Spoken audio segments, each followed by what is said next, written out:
How you doing, guys? Today we're heading over to the machine shop, back on the senior. We're going to turn this gear into that gear, or should I say we're going to make this gear out of that gear. First thing I think we're going to do is we're going to go ahead and face this gear down to about that size. It's a lot of machining. Probably should just throw it in the milling machine, maybe even the bandsaw. But I'm going to start off and see how this machines first before I do anything else. The test machining on the lathe worked out great. This gear machines real easy. I think what we're going to do is we're going to go ahead and stick it in the bandsaw and cut a good chunk of this gear off and then machine it to the width that I'm looking for.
This is where I'm going to leave this one for tonight. Got it sized, got it bored to 1 1/8, just like the shaft, but I'm going to leave this in the chuck. I got to go and bring the actual banjo rear end over here so I can mic it and then remeasure this with a bore gauge to make sure that I'm fairly close. And then once I know that, I'll put the other gear in, bore it, and then I guess I'll cut the keys. And maybe I might even cut the key in this one first. I don't know yet. But for today, that is it. We'll be back tomorrow. Start of day 2 of the gear machining. I only spent about 3 hours yesterday. But for today, I got to get that thing into the back of my truck so that way I can make sure that we're fitting to the axle shafts here perfectly. So with that, let's get her loaded up and let's get over to the machine shop.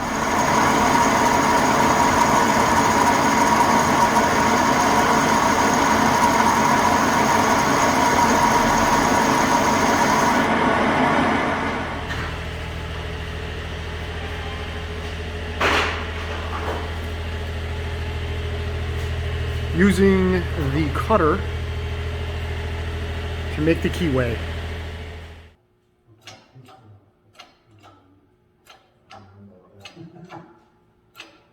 So it looks like that could go back on this on top because the cuts are the same.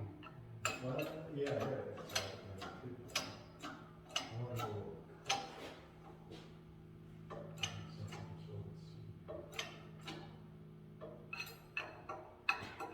It doesn't do it intuitively. No, it does not.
I have centered it up. So we're going to go ahead and center drill this and then hit it with a number 7 bit so we could tap it 1/4-20.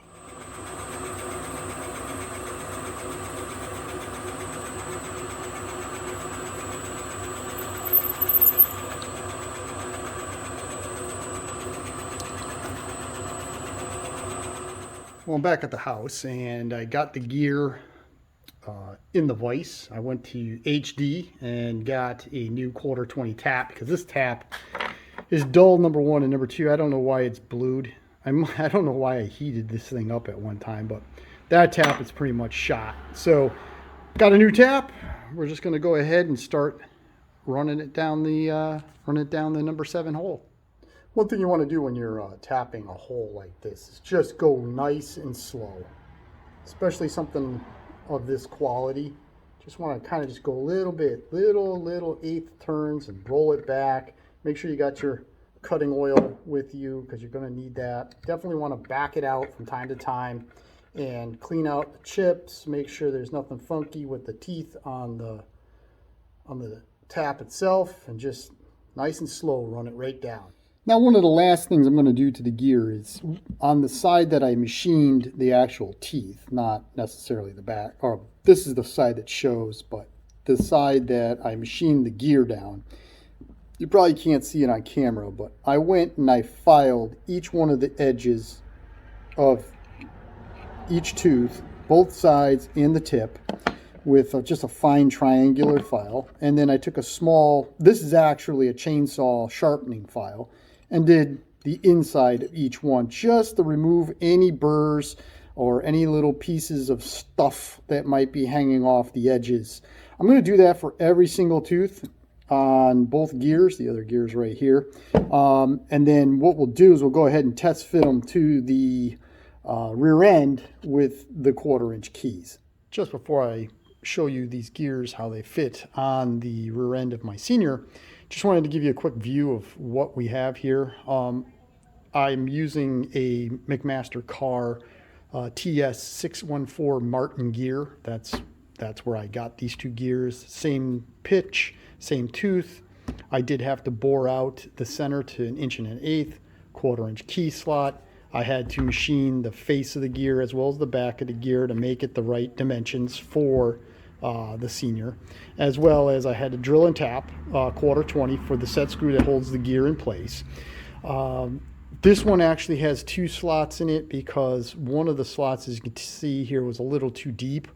The machinist that I know took a look at it and said, you know, we probably could make a better one. This was the very first key slot that I tried and went a little too heavy, a little too fast with the broach. So we went ahead and cut a new key, which is absolutely dead nuts mint. After I learned and watched and learned, I was able to do the next key slot. So these are all set to go. So let me go ahead, pull the rear end out. Let me get the key itself. Let's slide them on and see how they look. With the Senior banjo rear end pulled out, let's take a look at the final products. It looks pretty darn good. Set screw area looks great. It's nice and flush with the axle, the keys in place. We'll turn this around. Now I'm going to do this with one hand, so just bear with me, but the gear slides off super nice. It's perfect. Let me just try to line it up with the, let's try to line that up again with the key. There it is.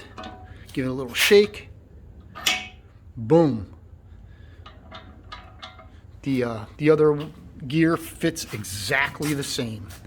Nice slip fit, you know, spins real nice. There's the set screw with the threads. Everything there is perfect. Well, I hope you enjoyed this, guys. I know it's a little bit long. There's a lot of little tiny steps that needed to be done in order to make sure that I got this about 100%. I wish that first key slot had worked out, but it's 100% now. So with that, the next thing is to pull the side covers off this banjo rear end, clean it out, and reseal it because it is seeping like most of these. But that's for another day. Well, I hope you found it interesting. Thank you very much if you made it all the way through the video. I very much appreciate all your viewership. As always, like, share, and subscribe, and until the next project, have a great day.